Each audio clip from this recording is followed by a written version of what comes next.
I'm a pharmacist who doesn't want you on medication. So let me put that out there. Medication does have its purpose. Here's the problem with Ozempic or Wegovy, Mounjaro. There's going to be a bunch of these coming out very soon. It is a treatment, not a cure. Let me repeat that. It's a treatment, not a cure. When we hit our 50s, 60s, 70s, we have a very small window to get, I'll say, our shit together. We really do. And what we should be doing is training for the rest of our lives. We need to be training to get stronger. We need to be training to keep our cognition. And unfortunately, what this stuff does is, okay, yeah, you're going to get into your skinny jeans. Yeah, you're going to get into the outfit that you want, but it's not helping you get strong. Hi, this is Diane Gilman, formerly the Queen of Jeans, but now the host of a fantastic podcast called Too Young to Be Old for all of us women over the age of 55. And I'm going to ask you a question. Are you exercising more, eating less, and getting no results? Because if that's true, or if your doctor has that miracle drug, Ozempic, to offer you, and you're thinking, yeah, really? Is it a miracle?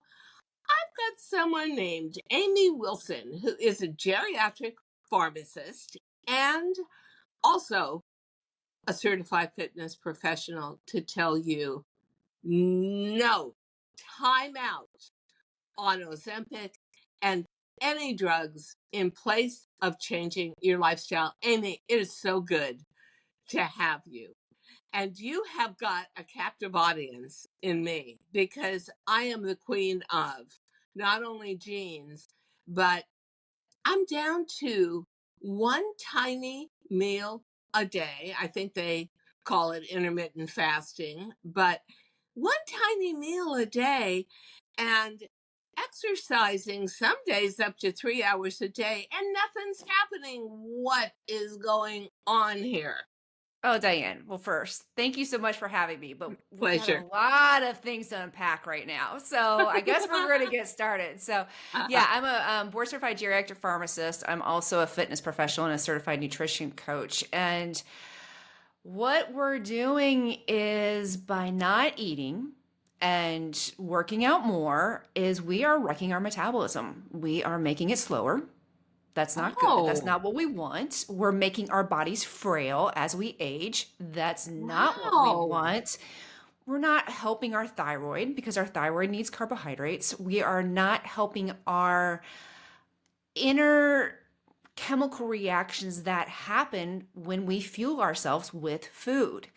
And so everything that we have been told, eat less, move more. That is that. I mean, think about it. That's what we've been told for probably since our teenage years. That's been the Ever. whole thing forever. And it doesn't work. The problem is that that's what we think works. So we go on these crash diets, or what you're doing is OMAD, one meal a day. Intermittent fasting is a great tool. We can get into that. But one meal a day for females, not good. One meal a day for males, okay, I'll give and take. There's some studies on there. But for females, it really isn't. And we still have hormones going on. Even though we've gone through the menopause, the hot flashes, we still have hormones that are needed.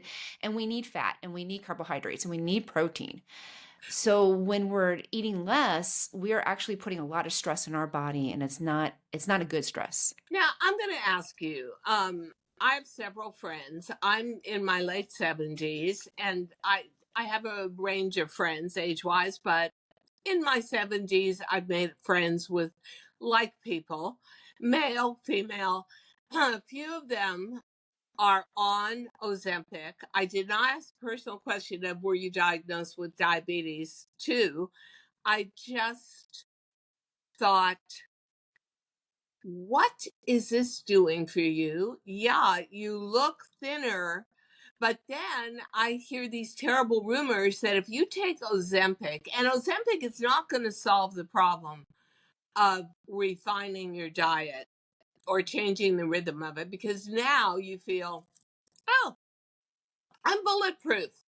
I've got a way to lose weight. And they go on with terrible eating habits, but just less of an appetite. Tell me about Ozempic because that seems to be the latest darling big pharma solution for obesity in America. Is it Oh, truly a solution? no, it's not. So, first of all, I'm a pharmacist who doesn't want you on medication. So, let me put that out there. Medication does have its purpose. Here's the problem with Ozempic or Wegovy, Mounjaro. There's going to be a bunch of these coming out very soon. It is a treatment, not a cure. Let me repeat that. It's a treatment, not a cure. When we hit our 50s, 60s, 70s, we have a very small window to get, I'll say it, our shit together. We really do. And what we should be doing is training for the rest of our lives. We need to be training to get stronger. We need to be training to keep our cognition. And unfortunately, what this stuff does is okay, yeah, you're going to get into your skinny jeans. Yeah, you're going to get into the outfit that you want, but it's not helping you get stronger. And in fact, if you are continuing with the way that you've been eating, which most people do, Yeah. they're the doctor's saying, "Oh, you want to lose 20 pounds? Here's your prescription. Go to the pharmacy, get it." Boom. They're not saying, "Okay, well, how is your alcohol consumption? How's your sugar consumption? How is your fast food consumption?" They're not asking those questions. They're just saying, "Here, take this." Well, yes, you're going to lose weight because you lose your appetite, because you get nauseated. But that's not a good thing. I'll keep talking about how you fuel your body, how you're getting these chemical reactions in your body that need to occur so that you are a well-oiled machine. You're not. You are now promoting osteoporosis. You're now promoting certain cancers. Sure, skinny jeans, getting that outfit, awesome, but you're not healthy. And that's what we need to start focusing on is quit chasing skinny and get healthy. And then You know, go ahead. no, go. Yeah. So the other problem too that you're going to start seeing is that when this first came out, I'm like, oh, you know what? You're going to see in 5 years all the lawyer commercials. Were you on Ozempic or Wegovy? Please call this number. I thought that would be in 5 years. I didn't think it would be 5 months. We are already seeing that because it's causing people to have serious stomach GI issues. Oh my gosh, I had no Yeah, idea. in the Oh, form of what's called gastroparesis, which means that your GI system totally shuts down. It's not reversible. So, oh, is that weighing the pros and cons is having a lifelong issue, never being able to eat again regularly, never being able to go to the bathroom again regularly, actually aging yourself 30, 40 years. Is it worth is it worth it? That's my question. Are you willing to take that risk? And if the answer is no, then let's do it a different way and let's be smart about it. yeah. Back in the 90s, I was taking some over the counter drug that was supposed to make you peppy and make you lose weight. And what happened was I went in for a physical and they said, "You're like one beat away from a heart attack." And I felt Oh, exhausted. It sounded like Excedrin, but phentermine? no, it would had an X in it and a drin at the end of it, and it turned out Oh, that Xenadrine.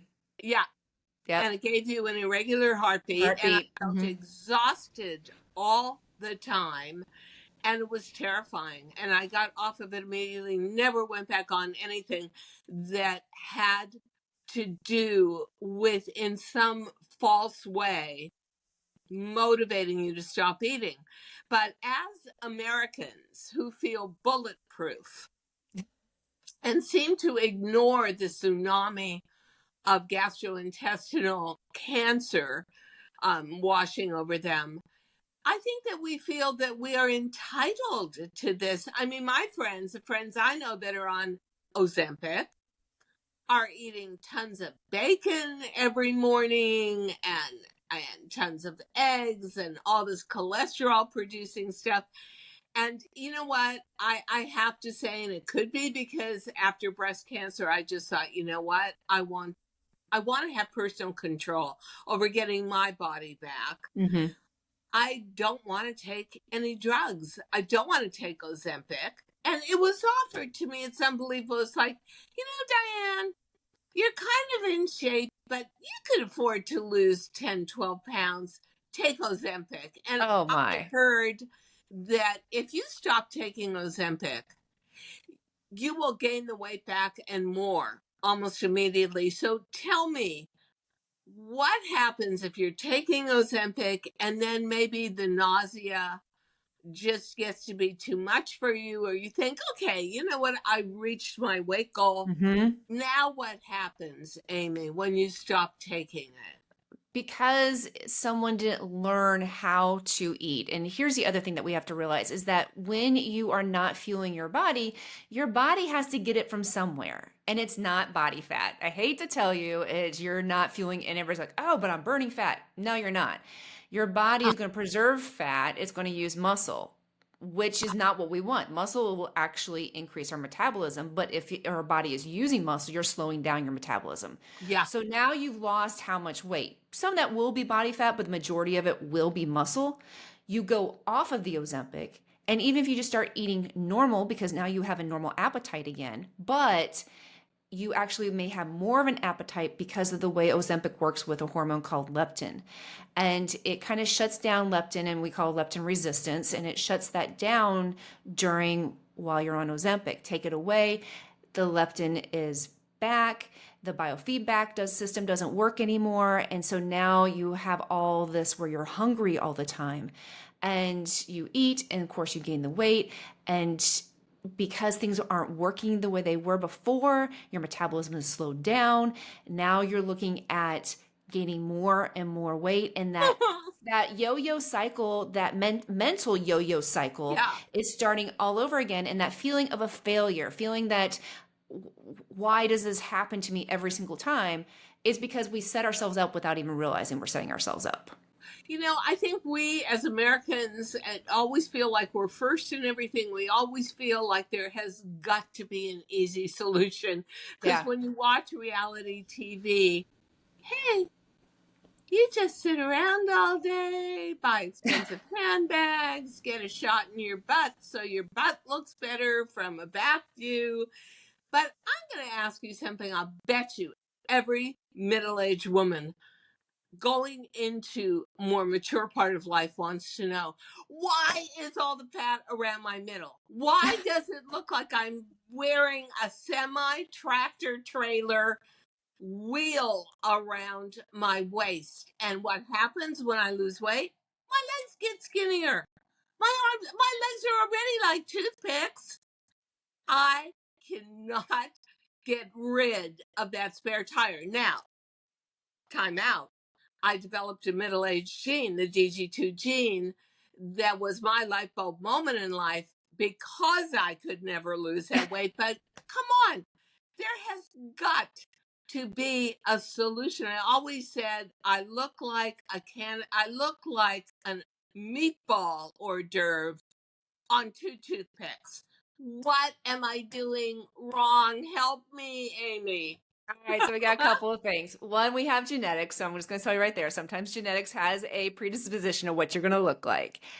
Two, estrogen. So as we go through perimenopause and menopause, estrogen starts to go into the fat cells, and it starts to move from the legs into the abdominal tissue right there. Okay. Yep. But number three, if we start eating, if we start fueling our body, and here's the kicker though, it can't just be we're eating, it has to be eating the right foods, but it also needs to be pairing that with weightlifting. We Oh, need to build muscle. Muscle is our friend. We are not going to be Arnold. Hey, Arnold isn't even Arnold without some help. So, I mean, he admitted that in his documentary that he yeah. took steroids. So Arnold is not Arnold without the little help. Females, we cannot get bulky. We will never look like football players. But muscle is going to help us. It's going to help us anti-age. It is like the true anti-aging, I would say, serum, because Muscle is going to help our metabolism. Muscle is going to change the shape of our bodies. It's going to help get rid of that spare tire, muffin top, Really? whatever you want it. Yeah, it really will. And then you're going to build your leg muscles so they don't look like toothpicks. And I do want to say that yet another easy fix. So I'm just going to sit on a sofa my whole life and look perfect like the Kardashians. Are those solutions like Sonabello? Um, very, very early in the particular part of the plastic surgery um, industry, I had liposuction. And I remember I went to a super famous guy, Dr. Daniel Baker, legend in the plastic surgery industry. First thing he said to me was, don't expect a bikini body. There's going to be lumps and bumps. Yeah, I can get rid of some of the fat, but I can't smooth it out.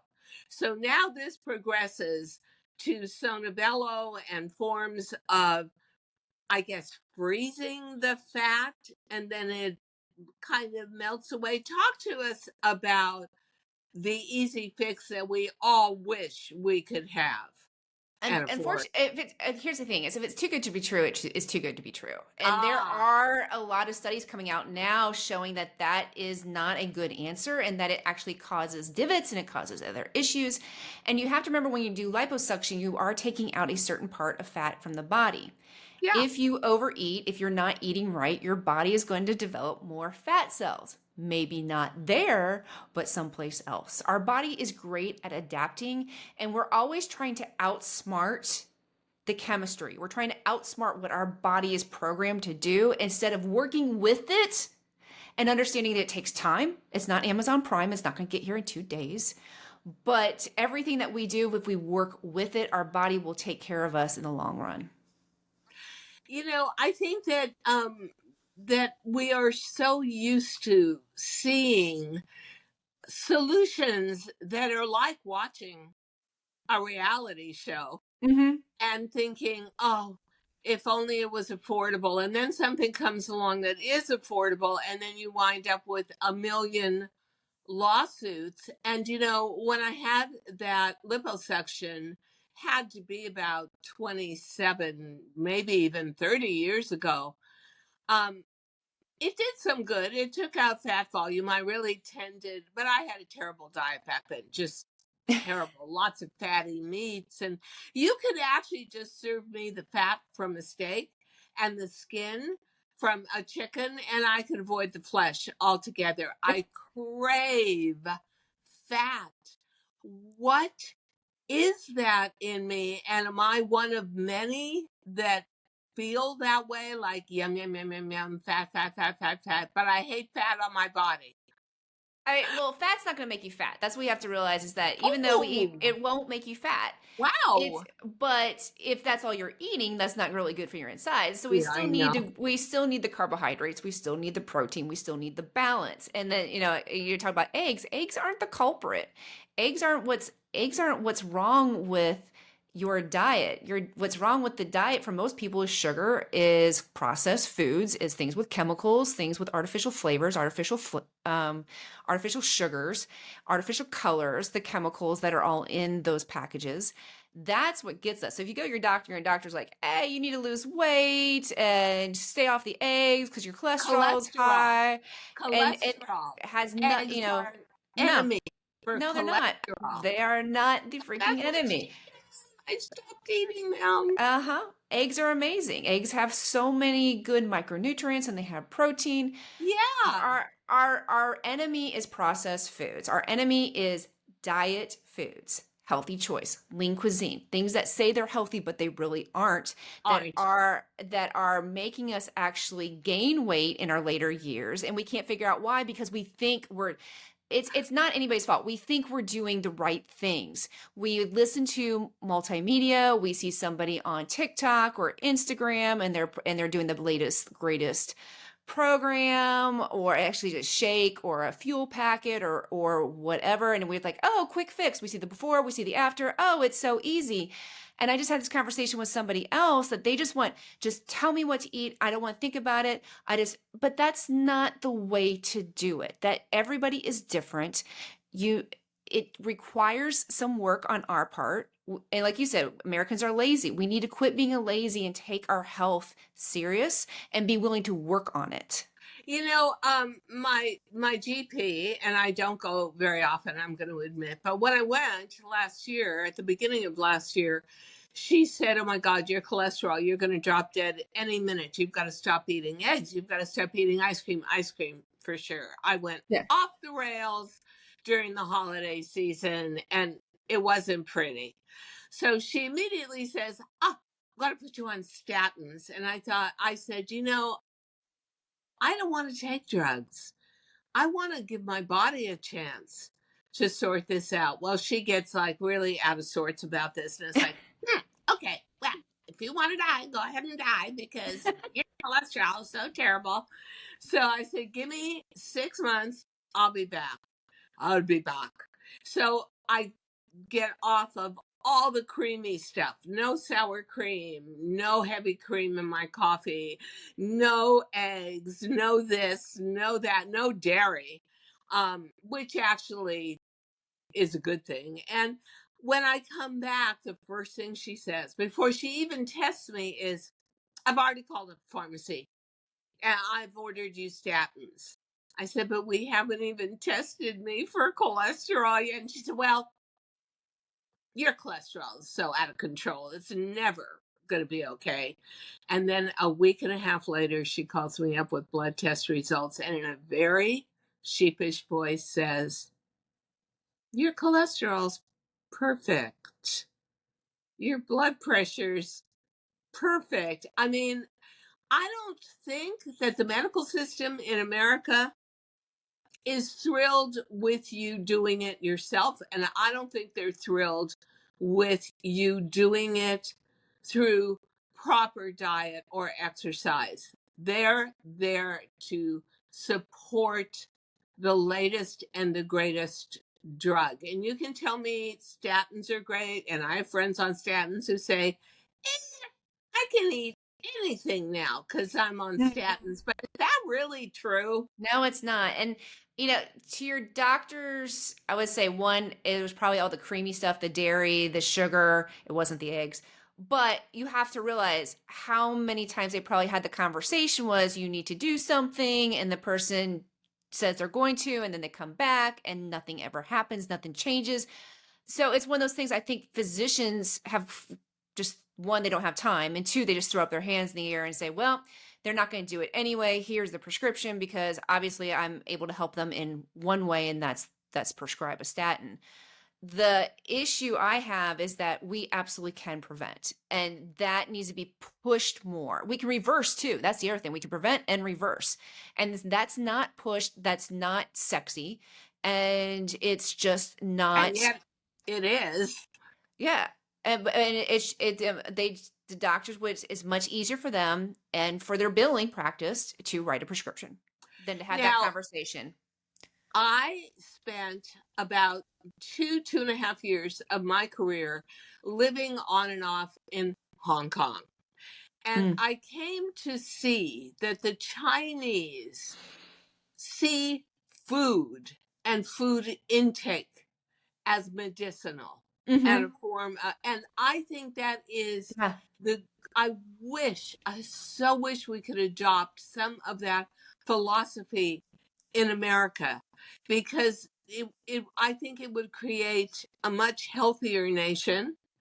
And I think that the Chinese also are very wary of any kind of food product where you go to read the label and there's a paragraph that Yeah. high of all the preservatives and chemicals in it. Yeah. So, do you think that that is part of your suggested regime to your clients that they make food stuffs a form of preventative medicine, the way that Oriental culture does?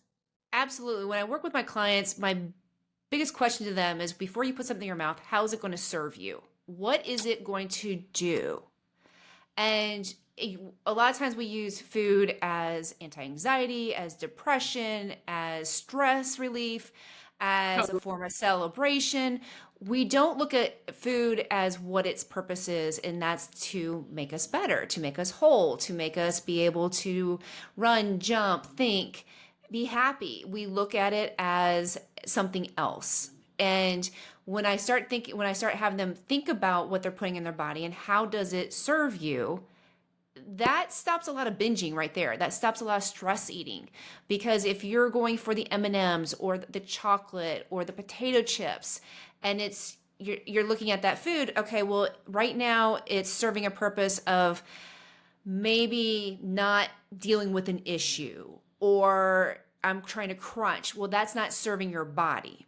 That's not serving your body at all. So if you start thinking about how it's serving your body, what's it doing to your body? Is it going to move you forward into the genes that you want or into health?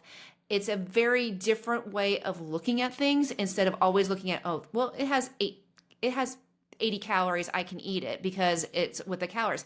Calories isn't the end all be all. We need to stop counting calories and think about calorie consumption, because that doesn't work. That's what's also got us here. And we're not looking at the quality of food. When we start looking at the quality of food, it makes So a true. big difference. Okay, so when my life mate, I call him my husband, someone I lived with for 20 years, got colon cancer and eventually passed on from many forms of cancer. It went everywhere. It was relentless. I had gone to almost, I was 5'5", 5'5.5" when I was younger. I've shrunk a little, but I went down to about 105 pounds.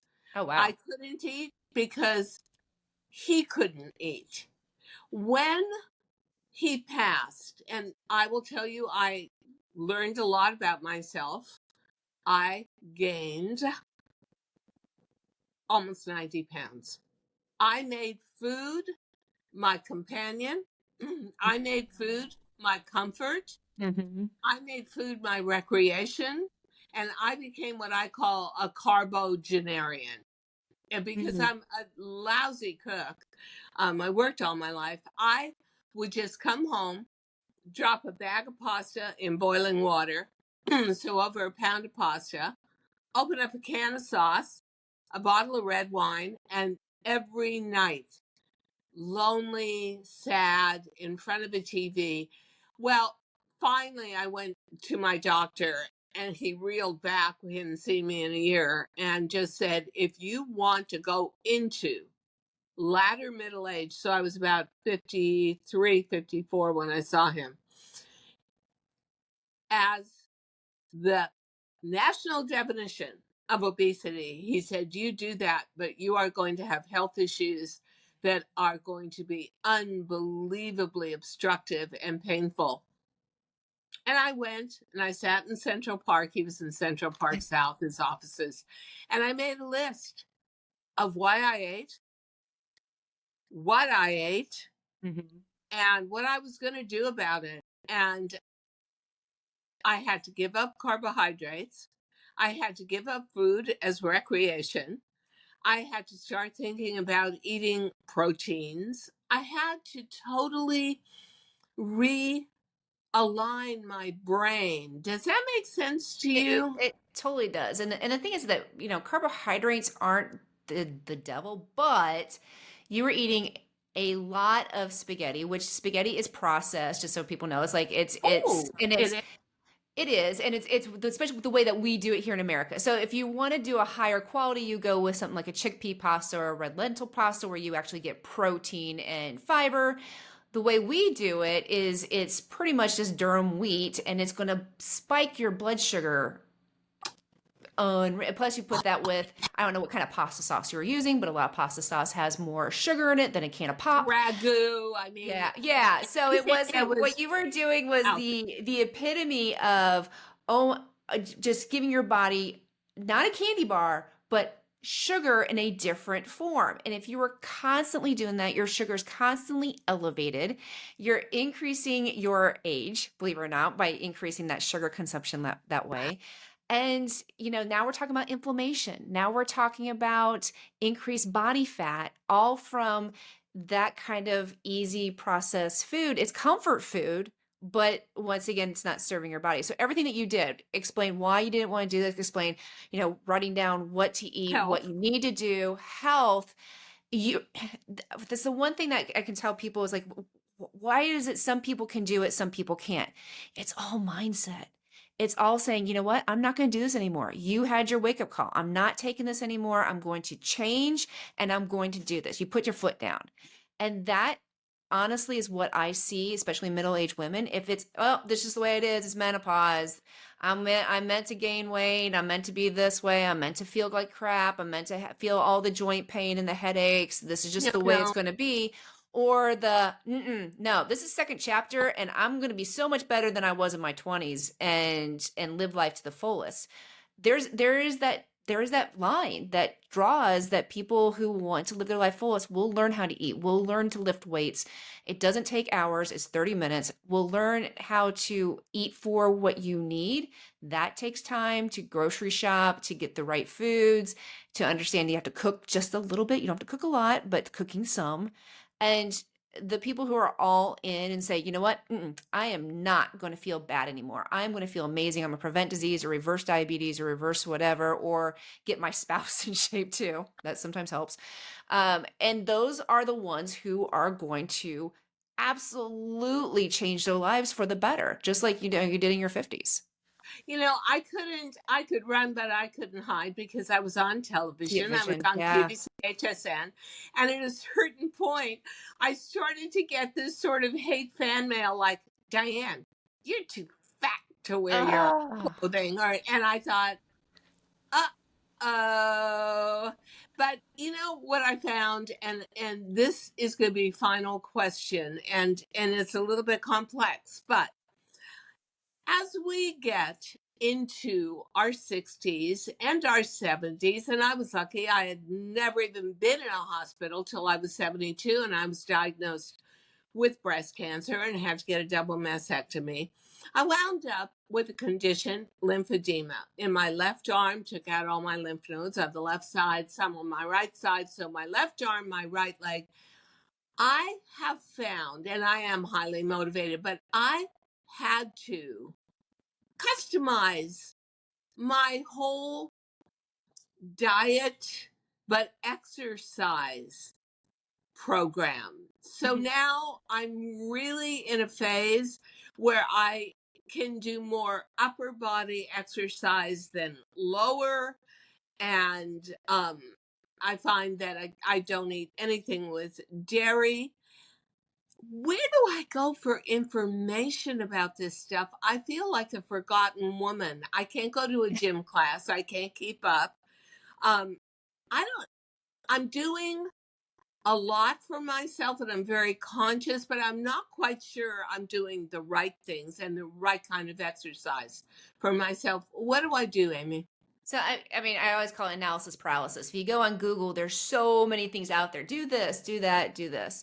So, what I always recommend is if you hear somebody like myself, schedule something with me and I can help. I use a platform. It's called Faster Way to Fat Loss. It's the program I use. We Oh, I love have I call it individualized. We have personal trainers that come into I would say come to your house because it comes via app. And you do the 30-minute workouts. They're guiding you through those workouts every day and showing modifications. If you can't do this, how can you, we call it personalization, individualize, or modification. And then you work with someone like me as a coach that helps you. It's like, hey, they did this exercise today. My knees can't do that. And I'm a certified professional too, Yeah. fitness professional. So I can say, okay, when they do these exercises, we're going to change them to this is what works for you. But I always get people, it's like, well, I have bad knees. I can't squat. Well, you go to the bathroom every day, you're squatting every day. If you sit in a chair, you're squatting every day. You may not be going down as far as some of these ladies and gentlemen do, but we're going to work with what works for you. If it sounds too good to be true, it's too good to be true. I'm just going to Yeah. say it over again. If it sounds too good to be true, it's too good to be true. But there's never a wrong reason to eat right. And there's never a wrong reason to get muscle so that you are strong, so that when you're on the plane that you can lift up your travel bag and put it up in the overhead cargo. I call this, I'm at 78 years old, and I feel that I've gotten over most of the damage that heavy chemicals, chemotherapy, and then radiation did to me. Mm-hmm. But I call this period of my life the age of customization, Yes. because I've got to customize diet. I've got to customize the flow of food. So I'm deciding now that maybe I do intermittent fasting, but I do it differently, where I have a Mm-hmm. well-balanced meal with a carbohydrate, a vegetable, and a protein, but maybe I don't eat them all at once. And I eat one every 2 hours, which I'm able to do because I work from home.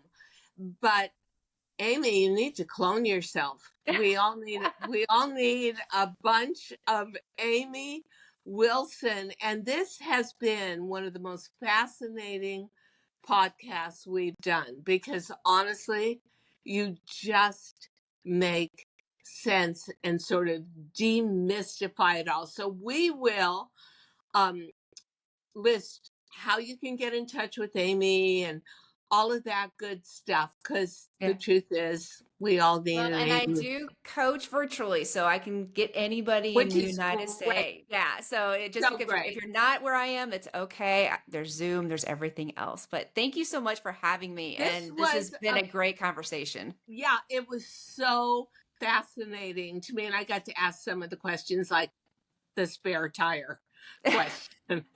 We can get rid of that spare tire. Yay. All right, Amy, thank you so much. This Thank you. was great. Thank you.